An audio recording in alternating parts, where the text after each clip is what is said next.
J'ai commencé par la réa médicale, j'ai fait 1 an de réanimation et ensuite de la néphro. Et au cours du stage de néphrologie, il y avait la transplantation, donc ça m'a tout de suite emballé. C'est très très varié, puis c'est une médecine relativement gaie, c'est-à-dire qu'on voit des gens qui sont en train de souffrir ou du moins qui ressentent une souffrance en dialyse. Ils viennent nous voir en espérant qu'ils pourront être greffés. La grande majorité d'entre eux sera greffée. Et quand ils sont greffés, une assez grande majorité de gens vont bien. Et donc, du coup, ils sont très reconnaissants et donc c'est une médecine très gaie en fait. Alors ce qui est intéressant, c'est de reculer un peu les limites. La transplantation, c'est toujours ça. Et donc c'est d'essayer de faire mieux avec les reins des personnes les plus âgées, des moins bons donneurs, essayer d'avoir malgré tout des résultats, d'essayer de greffer les patients les plus âgés dans de meilleures conditions que ce qu'on fait à l'heure actuelle, c'est-à-dire avec des traitements moins risqués. Et puis il y a d'autres domaines qui sont intéressants, qui sont l'étude de la récidive des maladies rénales. On sait maintenant que les maladies rénales, ou en tout cas un bon nombre de maladies rénales, vont récidiver sur le greffon, donc le détruire. Et il y a encore du travail à faire, donc ça c'est entre la néphrologie et la transplantation, c'est très proche.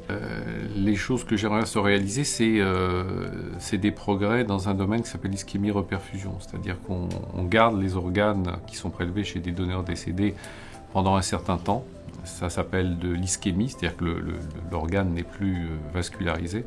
Et puis ensuite, une fois qu'il est implanté chez le futur receveur, on le revascularise. Et donc ça occasionne des lésions. Et finalement, on a assez peu fait de progrès dans ce domaine, alors que c'est quelque chose qui est utilisé de façon extrêmement courante. Donc on a réussi à faire quasiment disparaître certains types de rejets. Et puis l'ischémie-reperfusion, depuis 20 ou 30 ans, finalement, il y a assez peu de progrès réellement importants.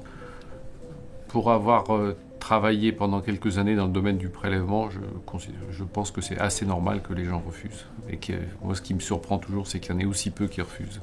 Donc je ne vois pas du tout les choses du même côté. Je pense que c'est très bien que 70% des gens acceptent, alors qu'ils viennent perdre un être cher, qu'on aille faire une intervention.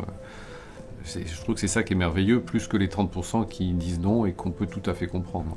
Donc on sait très bien que même si on prélevait tous les gens qui peuvent l'être, de toute façon, on ne pourra pas remplir la demande. Donc on est obligé de s'orienter vers autre chose, et la seule chose vers laquelle on peut s'orienter, c'est le donneur vivant.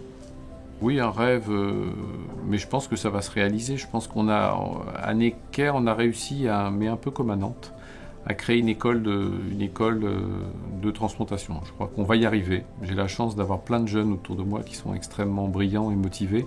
Et donc c'est à l'évidence un endroit où les gens passent pour apprendre à la fois, je pense, une bonne médecine de transplantation, et puis où il y a des opportunités de recherche autour de la transplantation. Donc le rêve, ce serait de créer une unité de recherche qui soit complètement dévolue à la transplantation.